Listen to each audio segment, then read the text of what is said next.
Esta clase se propone abrir algunas reflexiones sobre el impacto de la globalización en el pensar y hacer arquitectura desde nuestra geocultura, con el objetivo de orientar la discusión y el debate sobre los modos de afrontar el proyecto en la encrucijada global local y generar propuestas para la enseñanza en el ámbito del taller de proyectos. En ese sentido, los interlocutores a los que va dirigida la charla son los integrantes del equipo docente del taller y los seminaristas de iniciación a la docencia, sin perjuicio de que esto puede ser un insumo para desarrollar a posterior una clase introductoria al problema para los alumnos de últimos cursos. Bueno, la clase está estructurada bastante linealmente. El contexto y objetivo de la clase, que es lo que acabo de explicar, la arquitectura y el proyecto en el contexto de la globalización, la arquitectura global o la mirada de la fragmentación, como se me ocurrió llamarla, luego la dialéctica global local o la mirada de la complejidad, algunas respuestas provisorias y responsabilidades y desafíos. El enfoque de la clase, bueno, se va a centrar, después de hacer una introducción, digamos, al problema general, a la mirada desde lo local, que me interesa, el enfoque que me interesa. Y eso lo fundamento en razón, digamos, al contexto económico, técnico y social, digamos, de nuestras latitudes, en donde me parece que lo importante es analizar la influencia que tiene el proceso de globalización y el impacto que tiene en el hacer arquitectura desde acá. Por supuesto que hay egresados que pueden desarrollar sus actividades en el primer mundo, pero constituyen la minoría y seguramente exceden en su capacidad y talento a lo mejor la formación que pueden recibir en esta facultad. Comienzo diciendo que el proyecto es una herramienta para transformar la realidad y construir cultura. Eso supone una actitud comprometida con el tiempo y el espacio que nos toca vivir. Los cambios económicos y culturales que se vienen produciendo desde fines del siglo XX, la integración mundial de la economía y la planetarización de las actividades gracias al desarrollo de las tecnologías de comunicación, tienen su correlato en la formación del arquitecto y en la práctica profesional. El fenómeno de la globalización es un proceso económico, tecnológico, político, social y cultural a escala mundial, que se inicia con la crisis del petróleo en los 70 y se profundiza con la caída del comunismo a fines de los 80. Se caracteriza por la integración de las economías globales a una economía de mercado y modos de producción a escala planetaria, el afianzamiento del rol de las empresas multinacionales y la libre circulación de capitales, junto con la implantación definitiva de la sociedad de consumo. El desarrollo de las tecnologías de información, comunicación y transporte facilitan la conectividad y la circulación de personas y bienes. La revolución tecnológica a la que asistimos ha transformado radicalmente las nociones de tiempo por la aceleración de la historia, las nociones de espacio por la deslocalización y la subjetividad por el giro hacia el individualismo y el cosmopolitismo de la sociedad abierta, dando lugar a lo que se ha denominado la aldea global.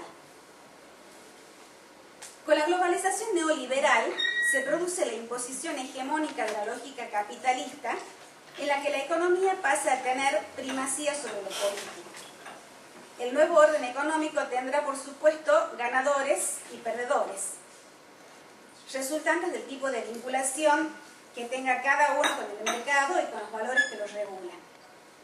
El politólogo Ignacio Ramonet define 4 características principales de este pensamiento, el que denomina pensamiento único. es planetario porque abarca todo el globo, es permanente porque se supone sin posibilidades de ser cuestionado o cambiado, es inmediato porque responde a las condiciones de instantaneidad del tiempo real, y es inmaterial porque se refiere a la economía y a la sociedad virtual del mundo informático. El nuevo discurso dominante se desentiende de sus consecuencias: el desempleo, la desigualdad de ingresos, la pobreza y aún las diferencias de educación y el nivel de conocimientos. La sociedad global profundiza la brecha entre islas de riqueza y de pobreza diseminadas en todo el mundo, y ya no solo por la división geográfica entre norte y sur o entre centro y periferia. ¿Cómo influye la globalización de la economía, la producción y la comunicación en la forma de apropiación del territorio y de las configuraciones urbanas? Por un lado, a nivel planetario, surgen las que Saskia Sassen denomina ciudades globales, que cumplen con una serie de condiciones y ejercen una influencia global. Las 4 principales son Nueva York, Londres, Tokio y París. ¿Cuáles son sus características?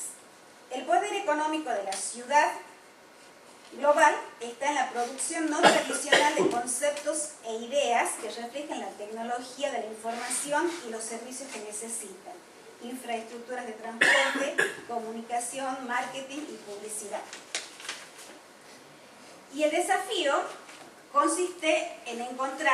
para estas ciudades consiste en encontrar un rol diferencial que las caracterice en el contexto de la globalización, de tal manera que puedan acaparar la oferta de negocios, ocio y comercio. Se establece un nuevo marco de relación de ciudades en función de su pertenencia a la red y su jerarquía en ella. La ciudad global, en su territorialidad, es virtual, por cuanto se constituye a partir de áreas separadas en el espacio físico, pero unidas a través de los flujos y el transporte. Sin embargo, su correlato espacial en el territorio es una ciudad de fragmentos. Esos fragmentos están regidos por los intereses del mercado y constituyen enclaves que se caracterizan por su accesibilidad, su imagen tecnológica o hipertecnológica o empresarial, y por la presencia de edificios emblema. Bueno, ahí Londres, Silicon Valley, Puerto Madero. Esos edificios emblema son por lo general edificios con autoría dentro de los arquitectos más famosos del sistema internacional. Pero lo que nos interesa en esta instancia es observar cómo las dinámicas de la globalización afectan las ciudades situadas en la periferia del sistema global. A nivel de las ciudades, a nivel local, las ciudades tienden a reproducir en la organización del territorio la brecha que se da, digamos, a nivel global entre pobreza y riqueza. Y ese fenómeno es más patente, más fuerte, más evidente en los países del tercer mundo y más moderado en los países del primer mundo, sobre todo en Europa, por la historia de las ciudades, por la conciencia crítica de los habitantes. Y en el caso de las ciudades del tercer mundo, la vulnerabilidad que tienen o la fragilidad económica, social, legal, hace que sean mucho más vulnerables a la imposición de modelos extranjeros o de modelos que vienen impuestos desde el orden hegemónico global. Así, adoptan fácilmente modelos identificados con el mundo global en la creencia de que de esa manera se puede ser parte de un mundo privilegiado. Dice Jorge Alemán, el neoliberalismo es un nuevo orden orden racional que va borrando tendencialmente la diferencia público-privado y que dispone de la potencia de apropiarse de los distintos órdenes de la vida hasta llegar a configurar el modo más íntimo de la vida del sujeto. Funciona una suerte de promesa neoliberal que en su ejercicio cautelante constituye a los sujetos en su propio modo de ser. Si el capitalismo clásico alienaba al sujeto apropiándose de su subjetividad a través de la explotación, el neoliberalismo mucho más sutilmente va corriendo la frontera de la subjetividad y la sustituye, creando una nueva subjetividad, la del consumidor.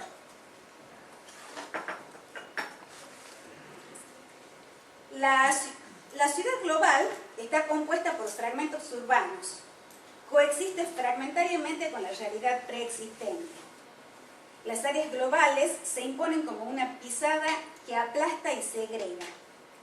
El ser humano que cuenta es el consumidor y quedan excluidos quienes no tienen poder adquisitivo. Como resultado se genera una ciudad dividida, social y funcionalmente, que exacerba su control y se convierte en mercancía. A partir de ahora van a ver muchas imágenes de Tucumán o de la Argentina, porque esa es mi intención, digamos, enfocar la problemática situándola localmente. La ciudad consumidora, favorecida por el automóvil y las TICs, se expande sobre el territorio como un patchwork de áreas urbanas que se cierran sobre sí mismas y son infranqueables si no se reúnen las condiciones para traspasar los sistemas de control. La difusión urbana genera gastos de infraestructura y avanza sobre la naturaleza, pero también atenta contra la diversidad cultural porque expulsa al otro, al que no puede consumir, y lo constituye en sujeto peligroso, el discurso de la inseguridad y la criminalización de la pobreza.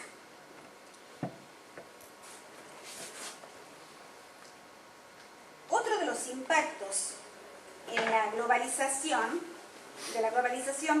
es la privatización del espacio público que proponen los barrios cerrados y la creación de espacios pseudopúblicos de los centros comerciales multipropósitos o de los parques temáticos.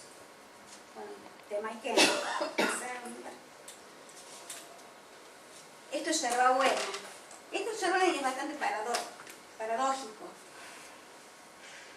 Espacios pseudopúblicos.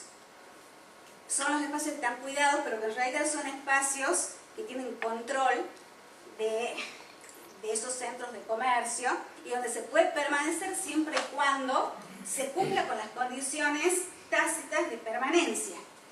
Paradójicamente, Yerbabuena, que es una ciudad muy extendida y que tiene mucho verde, el verde en el 80% es privado y el espacio público, estas plazas son plazas de Yerbabuena y todas, con excepción de la Plaza Vieja, son así.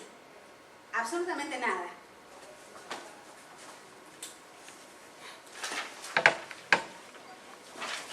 Sin embargo, una de las paradojas de la sociedad actual es que con el proceso de globalización, simultáneamente se refuerza el sentimiento de pertenencia local.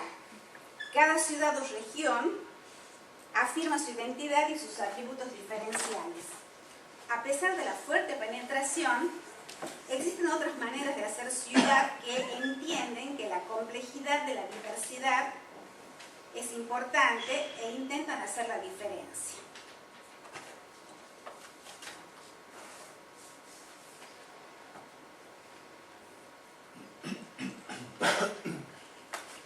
La dialéctica global-local y la mirada de la complejidad. ¿De qué otra manera se puede entender o interpretar el fenómeno, el impacto de la globalización en lo local, que no sea solamente la fragmentación? Ignacio Leucovitz y Pablo Stulberg problematizan la dialéctica global y local a partir de la doble condición de la ciudad contemporánea de ser ciudad de los lugares y ciudad de los flujos. Castells explica desde la sociología la diferencia entre esas dos dimensiones. Dice, la ciudad de los lugares está inscrita en la historia, en las tradiciones, en los tipos arquitectónicos y urbanos, en los patrones de uso del espacio. Está arraigada al territorio y es habitada por los ciudadanos. La ciudad de los flujos es la ciudad de la globalización, de la dinámica de los capitales, de la rentabilidad, de la información, de la visión global del trabajo. Está diseminada planetariamente y en ella fluyen las élites. Pero desde el punto de vista de la arquitectura, no son ciudades distintas ni ciudades paralelas, porque coexisten en el soporte territorial de la ciudad.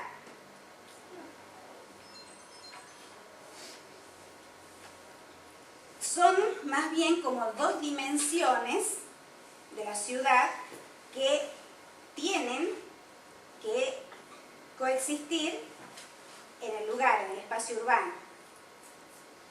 Generalmente, la dinámica del flujo, cuando hablemos acá cuando yo digo dinámica del flujo, acá me estoy refiriendo sobre todo al flujo, en el caso, digamos, de la situación latinoamericana, al flujo de los capitales hacia los puntos o en búsqueda de mayor rentabilidad. En Tucumán, básicamente se traduce en el fenómeno de la especulación financiera. Bueno, cuando la ciudad de los flujos se posa en la ciudad del lugar, lo hace violentamente, sin considerar la preexistencia, aplasta, genera barreras, genera fisuras.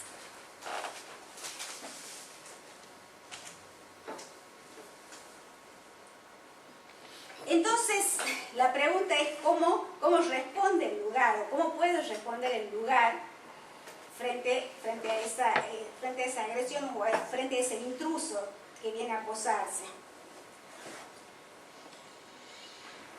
¿Cómo se resiste el lugar ante el flujo? Se resiste, se disuelve, dialoga, o puede pensarse la coexistencia de las dos dimensiones de alguna manera que no sea un desgarro. Estos autores dicen que hay en esa fisura que se provoca entre las dos dimensiones es donde se instala la posibilidad del proyecto contemporáneo.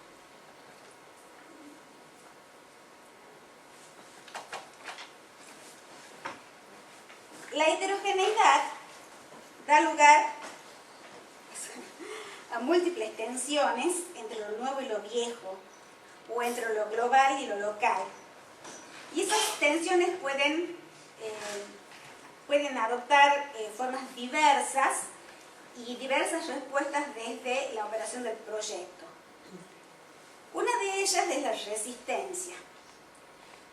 Un caso muy conocido en Tucumán, muy reciente, que es el caso de la Casa Zúcar, donde ante la presión del mercado inmobiliario por demolerla, la sociedad sale en su defensa e impide, al menos provisionalmente, la demolición. Esa sería una manera muy primaria, digamos, de responder desde el lugar, y sobre todo cuando, como en el caso de Tucumán, el mercado inmobiliario ya viene arrasando desde hace bastante tiempo con el patrimonio. Entonces termina siendo una operación bastante puntual.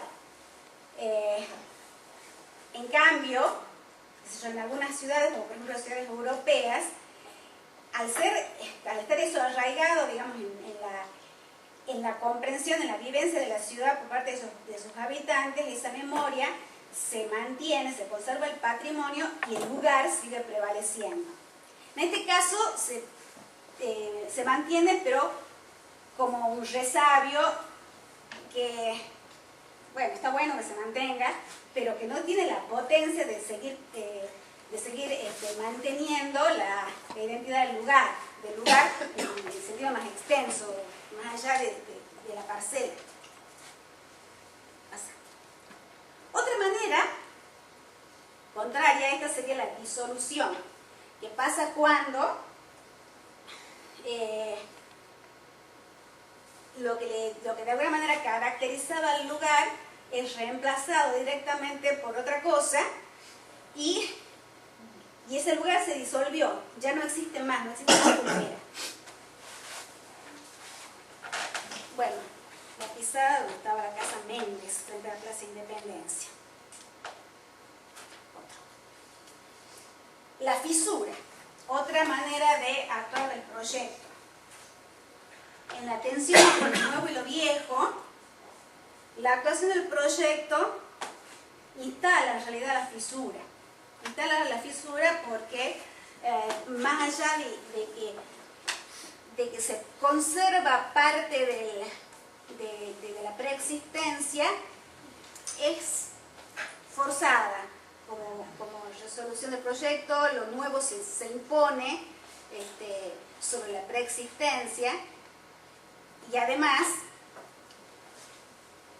casualmente, porque en realidad ya se estaba demoliendo el mercado de abasto y de no ser, digamos, por un ciudadano anónimo preocupado por el patrimonio que hace una denuncia al diario La Gaceta, eso no se hubiese detenido. Bueno, se reconstruye, pero permanece la fisura, el lugar, digamos, tiene otra identidad. Y en general, a estas situaciones hay que mantenerlas con inyección del mercado, creando actividades, porque en general la gente no se apropia, tiende a no apropiarse en estos casos. Otra manera sería la colonización, que es una forma, se preserva la preexistencia, pero es colonizada por la intervención. A veces es parasitaria. Este es el otro shopping, el paseo de compras que tenemos acá, el Solar del Cerro. Esto independientemente del juicio de valor sobre la arquitectura. Estoy básicamente refiriéndome a la intención con la operación del proyecto.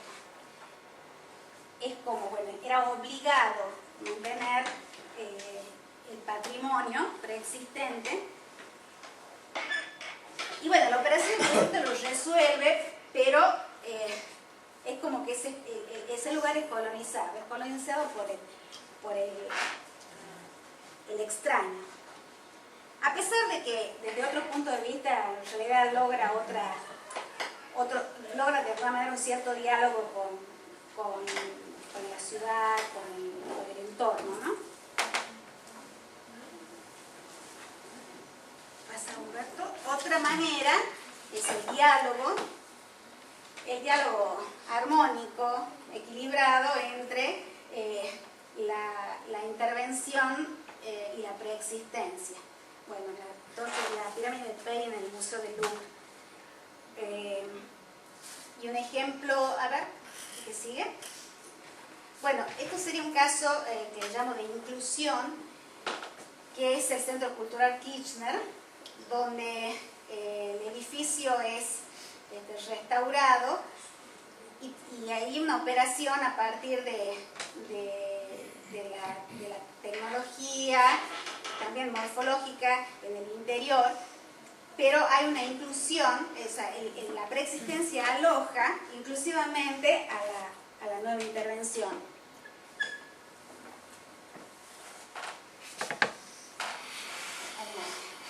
Y estos ejemplos locales, acá se ve diálogo e inclusión. El edificio que está en el medio, el Paseo Español, un edificio que incluye una actividad diferente, pero lo hace también de una manera no agresiva, respetando el edificio antiguo, respetando sus cualidades espaciales. Y el edificio del Banco Nación, en un diálogo también con la preexistencia, y además con una actitud muy generosa en relación al espacio público. Esa esquina enseña bastante. En el edificio al frente existe un concurso para su restauración, su refuncionalización, y bueno, esperemos que se concrete. Esta es una intervención, por eso son intervenciones de escala pequeña, pero yo quiero rescatar, sobre todo en el caso del Paseo Español, la actitud de los colegas arquitectos, porque la presión del mercado es grande. Y la verdad es que hay que poder sostener una posición contraria al mercado.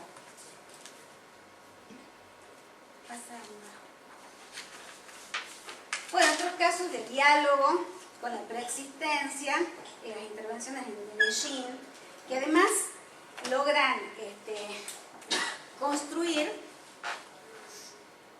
el lugar en un espacio de exclusión y generar una postura, incluir al habitante. ¿Otra? La articulación sería otra manera de operar del proyecto.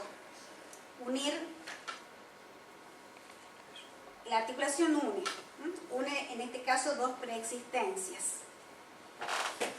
Museo Garafa en Córdoba.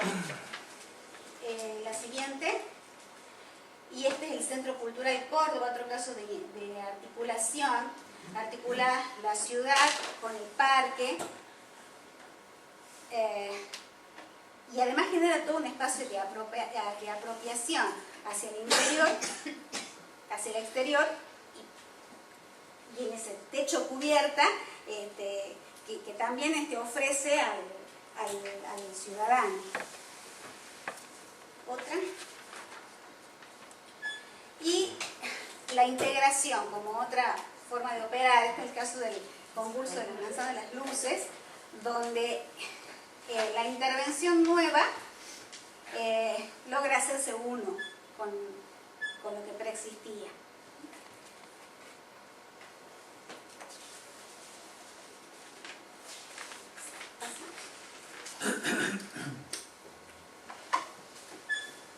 Bueno,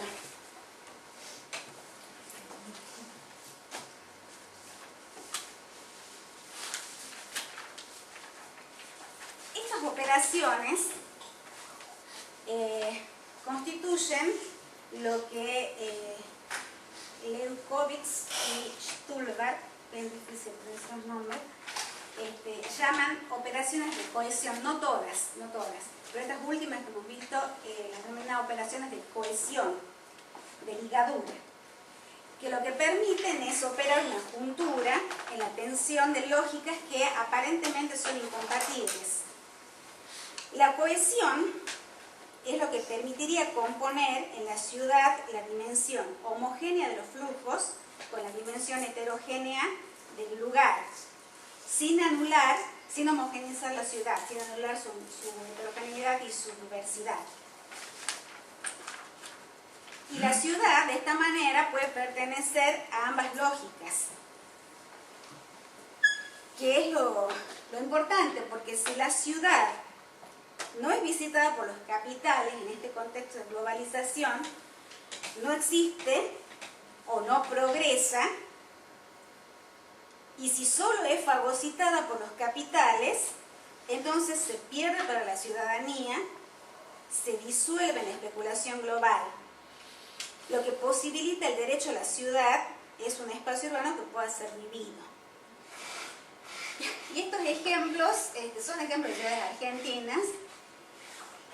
Obviamente no estamos en la escala global de lo planetario, pero como las ciudades buscan la identidad, buscan una manera de pertenecer y de incorporarse al sistema de flujo de capitales, tratando de generar su propia identidad, como Santiago del Estero, el Fórum, la Terminal, la intervención en el Molino de Santa Fe, y este ejemplo muy local, y que puede dar para polémica, que es la ciudad de Famayá.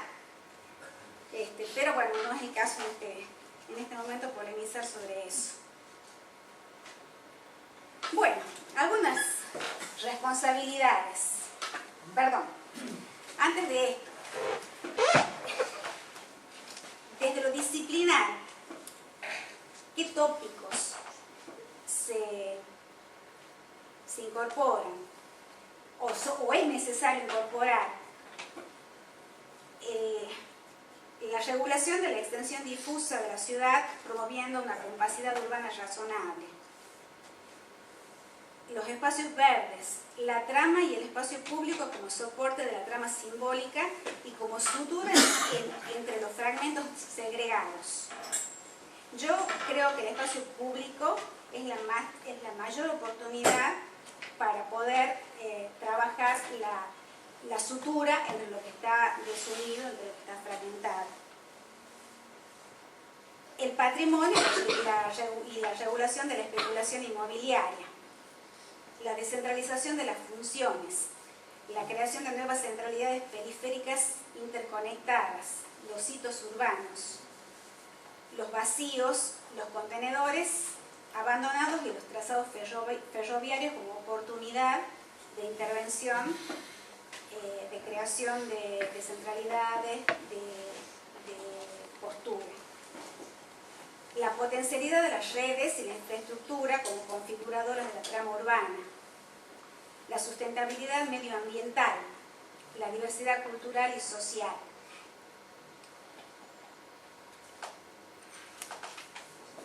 Estos contenidos se puede constituir toda una agenda de temas a ser investigados, temas de proyectos incorporados en la docencia, en la investigación. Las responsabilidades desde la docencia. Incorporar los nuevos tópicos disciplinares con conciencia crítica y espíritu exploratorio. Y eso, yo creo que desde los primeros años. Incorporándolos de acuerdo adecuándolos a la escala y a las complejidades, pero creo que tiene que ser desde el comienzo. No podemos esperar a quinto año para empezar a tomar conciencia de todos estos temas, porque bueno, ya es tarde. Tomar conciencia de que en un mundo en permanente cambio,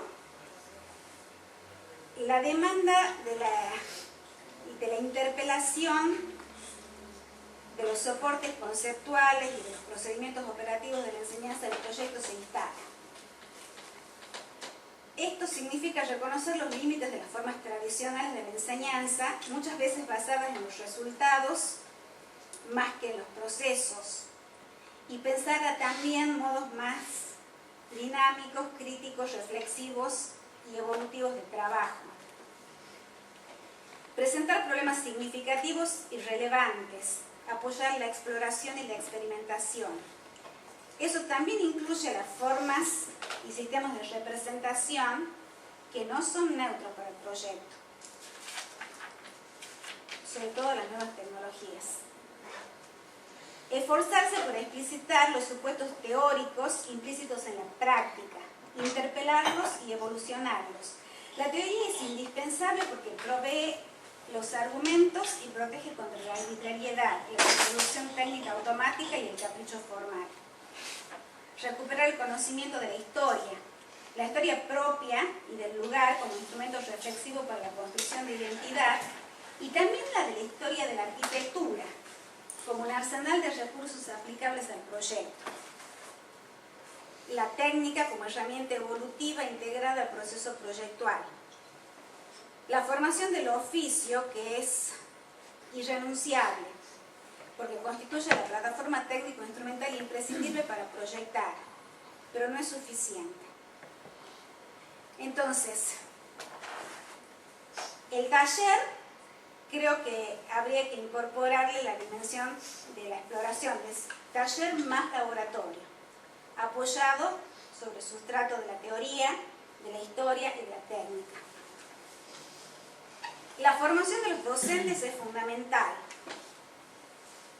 La reflexión y el debate intra e intercátedras debe estimularse siempre. Y la facultad y el Instituto de Arquitectura están trabajando en ese sentido y en buena hora. Y repensar en un sentido sinérgico la relación de docencia, investigación y extensión. ¿Qué quiero decir con esto? Todos estos temas disciplinares deben ser también objeto de investigación. Desde el Instituto de Arquitectura, creo que es un desafío. Pero investigación proyectual, investigación en el proyecto. Porque en realidad la investigación también se puede hacer a partir de la formación del posgrado, del doctorado, del máster. Pero me parece que son formas que demandan mucho tiempo, son a largo plazo y además están muy constreñidas por las imposiciones burocráticas. Y yo creo que esto tiene que ser una exploración permanente porque justamente la globalización acorta los tiempos de la historia.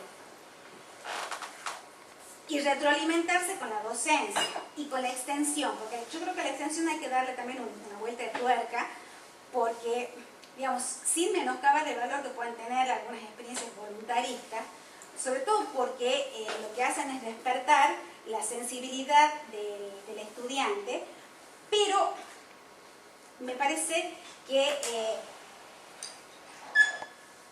son más, a ver, hay algunas cosas que no están resueltas.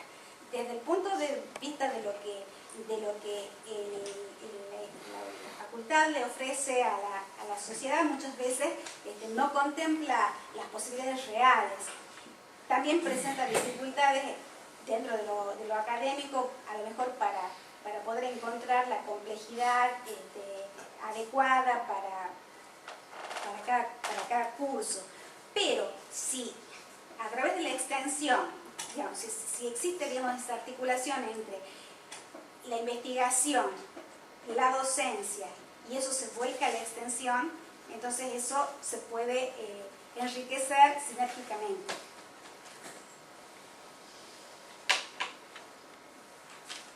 Y con respecto a la gestión profesional,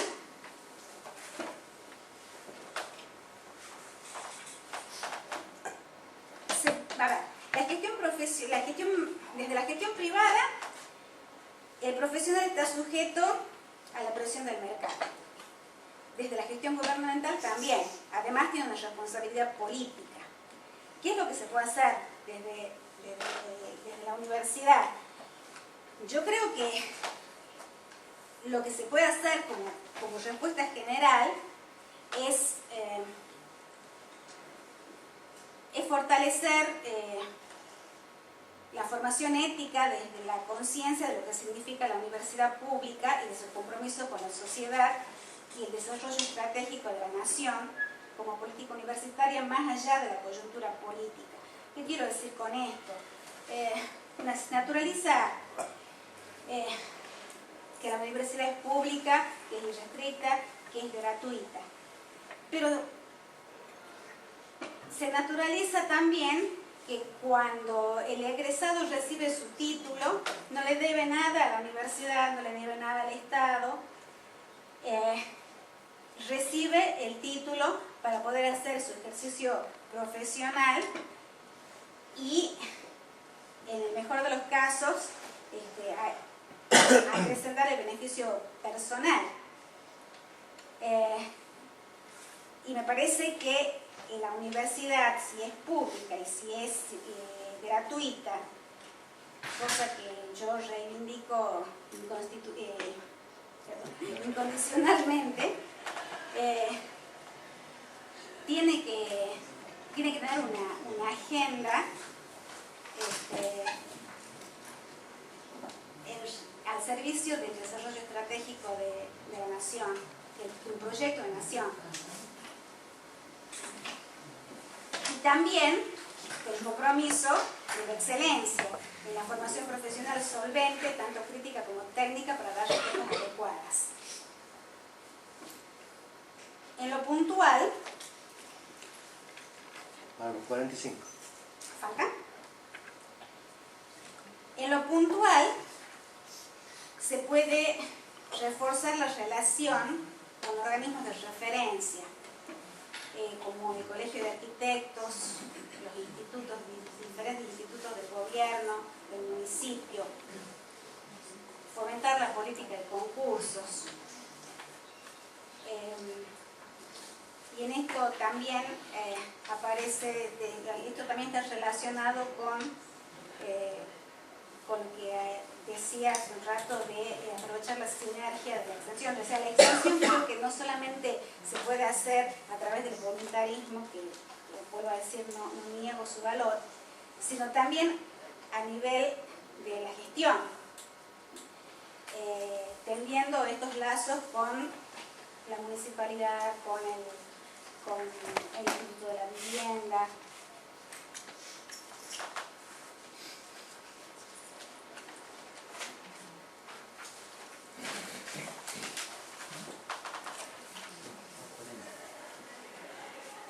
Bueno,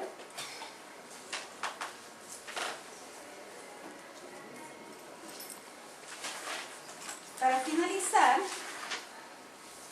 la pregunta es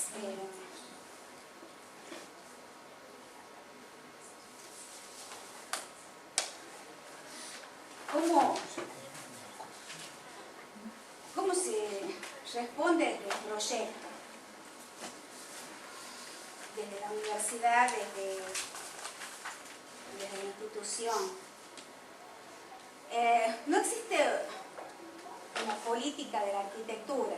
La arquitectura no es política. Pero en esa fisura que se provoca,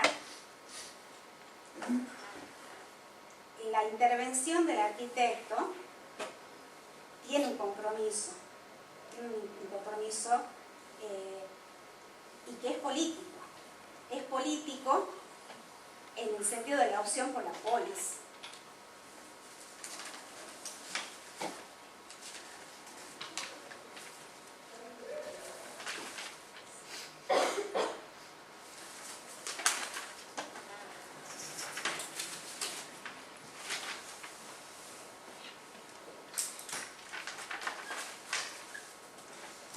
Yo voy a parafrasear, voy a hacer una paráfrasis que es quizá medio obvia y que ha sido recurrente desde que Marx expresó que la misión de la filosofía es cambiar la realidad. Que ha sido recurrente, inclusive en el Parlamento Europeo, el director del Instituto de la Escuela de Estudios Sociológicos de la Escuela de Frankfurt, que se caracteriza por su posición de pensamiento crítico, expresaba que en la situación actual el intelectual tiene que dejar de ser pesimista, tiene que producirse un giro hacia el optimismo, porque no se puede, dice, hacerle creer a la sociedad que no tiene posibilidad de frente al poder de las multinacionales, frente al poder económico concentrado. Entonces dice, la Escuela de Frankfurt, que se realiza por pensamiento crítico, tiene que hacer un giro, porque es su obligación ética hacer un giro al optimismo. Él dice, el gobierno de Grecia no es más poderoso que el gobierno de Alemania. Sin embargo,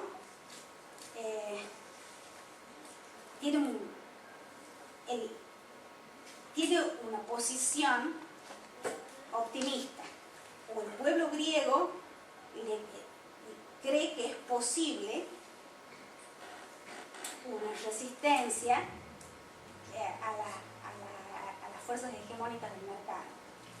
Bueno, de la misma manera, yo puedo decir que los arquitectos tenemos la obligación de ser optimistas, porque el proyecto, como la política, persiguen el mismo fin, que es transformar la realidad para mejorar la vida de la sociedad.